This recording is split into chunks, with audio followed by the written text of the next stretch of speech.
પરીક્ષાઓના સમયમાં વિદ્યાર્થીઓમાં રહેલ ભયને દૂર કરવા માટે માળિયા હાટીનામાં સરકારી હાઈસ્કૂલમાં ઓનલાઈન કાર્યક્રમ યોજાયો। પરીક્ષાઓ આપતી વખતે વિદ્યાર્થી ભાઈઓ તથા બહેનોમાં ખૂબ જ ગભરામણ ભય અને બીક જોવા મળે છે। આ ભયને દૂર કરવા માટે વડાપ્રધાન શ્રી નરેન્દ્રભાઈ મોદી સાહેબની સૂચનાથી ટીવી ઉપર ઓનલાઈન કાર્યક્રમ બતાવી વિદ્યાર્થીઓમાં રહેલા ગભરામણ ભય ભીતિ ખોટી બીક દૂર થાય એ આશયથી આજે માળિયા હાટીનામાં સરકારી હાઈસ્કૂલ ખાતે પ્રિન્સિપાલ શ્રી શીતલબેન ચગના માર્ગદર્શન મુજબ એક ટીવી સ્ક્રીન ઉપરનો ઓનલાઈન કાર્યક્રમ યોજાયો હતો। આ કાર્યક્રમમાં સરપંચ જીતુભાઈ સિસોદિયા, ચેમ્બર પ્રમુખ મહેન્દ્રભાઈ ગાંધી, માનસિંહભાઈ ડોડિયા, પીએસઆઈ શ્રી ગઢવી સાહેબ, બાલુભાઈ ભોજક, મુકેશભાઈ ફુલેત્રા, શીતલબેન ચગ, જયદીપસિંહ ડોડિયા સહિત તમામ સ્કૂલના શિક્ષકોએ અને મોટી સંખ્યામાં ધોરણ 6 થી 12 ધોરણ સુધીના વિદ્યાર્થી ભાઈ બહેન હાજર રહ્યા હતા અને આવનારી પરીક્ષામાં વિદ્યાર્થીઓ એ ગભરામણ ભય બીક ગભરાવું નહીં, ખોટી બીક ન રાખવી સહિતનું માર્ગદર્શન ટીવી સ્ક્રીન ઉપર ઓનલાઈનમાં બતાવવામાં આવ્યું હતું।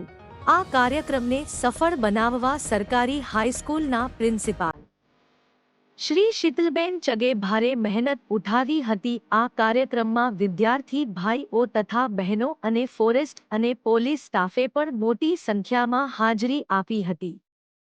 માળિયા તાલુકાના સમાચાર જોવા માટે અમારી ચેનલને સબસ્ક્રાઇબ કરો। રિપોર્ટર બનેસિંહ ચુડાસમા, માળિયા હાટીના।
તમામ ભારત દેશની અંદર ગુજરાત રાજ્યના જૂનાગઢ જિલ્લાનો માળિયા તાલુકાનું મંથન એસવીએસમાં આજનો જે કાર્યક્રમ છે તે સરકારી હાઈસ્કૂલ માળિયા ખાતે તેમના પ્રિન્સિપાલ શ્રી શીતલબેન છગ તેમજ એસવીએસ કન્વીનર માનસિંહભાઈ ડોડિયા આ કાર્યક્રમની રૂપરેખા તૈયાર કરી અને તમામ પ્રકારના આખા તાલુકાનો અંતર્ગત તમામ શાળાઓ ધોરણ 6 થી 8 અને 9 થી 12 એમ 2 તબક્કાનું આયોજન થયેલ છે.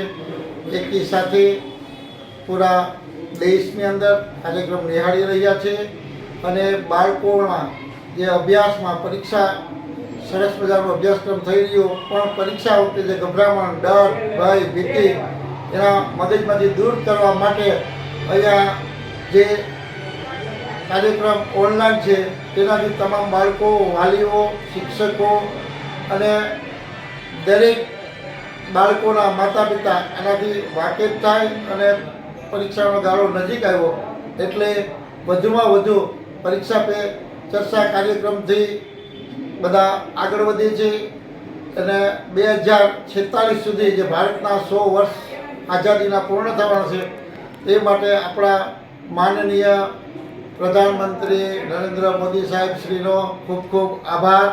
અને તાલુકા વતી અમે બેન અને હું મારા બહેનો જે આ કાર્યક્રમ સફળ બનાવવા માટે પ્રયત્ન કર્યો અને આપની ટીમનો પણ ખૂબ ખૂબ આભાર માનું છું.